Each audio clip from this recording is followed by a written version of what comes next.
श्रीमंत राजे भोसलेंची तलवार परत भारतात आणली आहे। भोसलेंनी मराठा साम्राज्याचा विस्तार ओडिसा बंगालपर्यंत केला होता। मुख्यमंत्री देवेंद्र फडणवीस यांनी ही माहिती दिली आहे। अतिवृष्टीमुळे सोलापुरात शेतपिकांचं प्रचंड नुकसान झालंय। खासदार प्रणिती शिंदे यांनी शेती पिकांची पाहणी केली आहे। सरसकट पंचनाम्याच्या सूचना प्रणिती शिंदे यांनी प्रशासनाला दिल्या आहेत।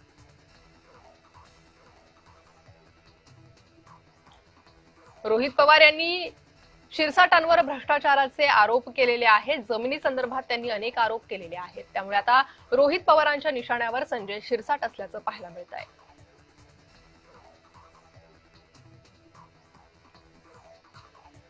आमदार गोपीचंद पडळकरांनी रोहित पवारांवरून शरद पवारांवरही टीका केली आहे। रोहित पवार आजोबांवर गेले असून त्यांनी गेली 50 वर्ष सोनं म्हणून पितळ विकलंय, तर रोहित पवार औरंगजेबाच्या वृत्तीचा आहे अशी टीका पडळकरांनी केली आहे।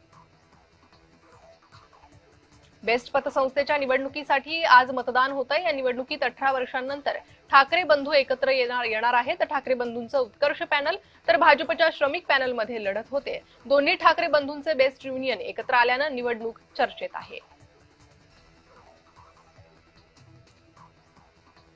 आज बेस्ट पतसंस्थेची निवडणूक पार पडते। बेस्ट पतसंस्थेच्या निवडणुकीत आर्थिक गैरव्यवहार झाल्याचा आरोप मनसे मुंबई अध्यक्ष संदीप देशपांडेंनी केलाय।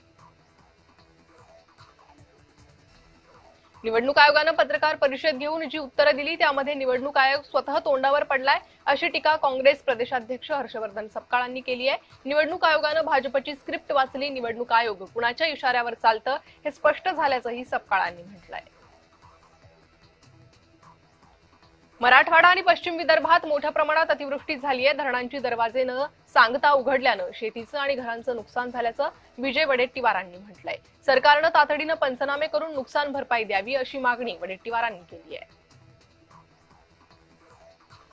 सततच्या पावसामुळे अमरावतीत शेतीचं मोठं नुकसान झालंय। शेती पिकांचे नुकसानीचे पंचनामे करण्याचे आदेश दिले। शेतकऱ्यांनी नुकसान भरपाई मिळणार असं चंद्रशेखर बावनकुळेंनी म्हटलंय। त्र्यंबकेश्वरमध्ये भाविकांना झालेल्या मारहाण प्रकरणानंतर आमदार हिरामण खोसकर संतप्त झाले। भाविकांना मारहाण करणं चुकीचं आहे। भाविक दर्शनासाठी लांबून येतात, तासनतास वाट बघतात असं खोसकरांनी म्हटलंय। त्र्यंबकेश्वर प्रश्नाबाबत मुख्यमंत्री आणि दोन्ही उपमुख्यमंत्र्यांना भेटणार असंही त्यांनी म्हटलं। निवडणुकीनंतर ज्या अधिकाऱ्याकडे आपण तक्रार केली तोच अधिकारी विजयी भाजप उमेदवाराचा ओएसडी बनल्याचा खळबळजनक आरोप इम्तियाज जलील यांनी केलाय। याशिवाय वक्फ बोर्डाचा कारभार भ्रष्टाचारानं बरबटल्याचंही त्यांनी म्हटलंय। नाशिकच्या पालकमंत्री पदावरून मंत्री गिरीश महाजन यांनी धुळ्यात केलेल्या दाव्यानंतर मंत्री दादा भुसेंनी यावर मिश्किलपणे हसून उत्तर दिलं। पालकमंत्री पदासंदर्भात मुख्यमंत्री उपमुख्यमंत्री जो निर्णय घेतील तो सर्वांना मान्य असेल असं ते म्हणाले। डीपीडीसी मधून स्मशान शेडसाठी देखील निधी मिळत नाही असा आरोप खासदार अमर काळेंनी केलाय। पालकमंत्री पंकज भोयर विकासाकरता निधी देत नसल्याचं अमर काळेंनी म्हटलंय।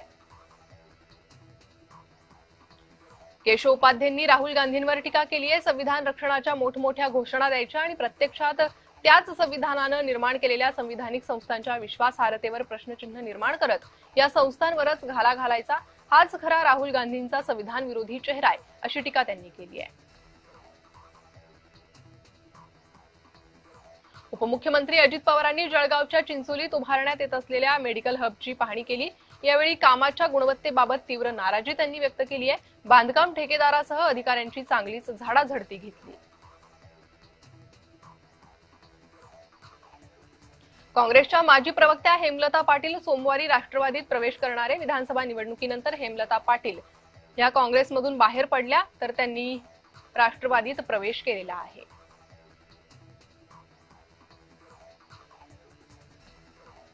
गोंदियाच्या एका कार्यक्रमात राष्ट्रवादीचे नेते खासदार प्रफुल्ल पटेल यांनी महायुतीबाबत सूचक वक्तव्य केलंय। पालिका निवडणुकीत काही ठिकाणी महायुती होईल तर काही ठिकाणी महायुतीत मैत्रीपूर्ण लढत होईल असं सूचक विधान केलंय। गोंदिया जिल्ह्यातील कोणत्याही शेतकऱ्यांनी बोनससाठी चिंता करू नये, सगळ्यांना बोनस येणार अशी ग्वाही प्रफुल्ल पटेलांनी दिली आहे। शिवसेनेनं लाडकी सून आणि लाडकी सासू अभियान सुरू केलंय। ज्या सुनांची सासरी छळ होतो अशांना शिवसेनेची महिला आघाडी मदत करेल आणि ज्या सासू सुनांना चांगलं सांभाळतात त्यांचा लाडकी सासू म्हणून सन्मान केला जाईल अशी माहिती एकनाथ शिंदेंनी दिली आहे। उपराष्ट्रपती पदासंदर्भात एनडीए कडून सीपी राधाकृष्णन यांना उमेदवारी देण्यात आलेली आहे। भाजपनं उपराष्ट्रपती पदासाठी महाराष्ट्राचे राज्यपाल सीपी राधाकृष्णन यांचं नाव निश्चित केलंय। यानंतर राज्यपालांनी सपत्नीक सिद्धिविनायकाचं दर्शन घेतलं।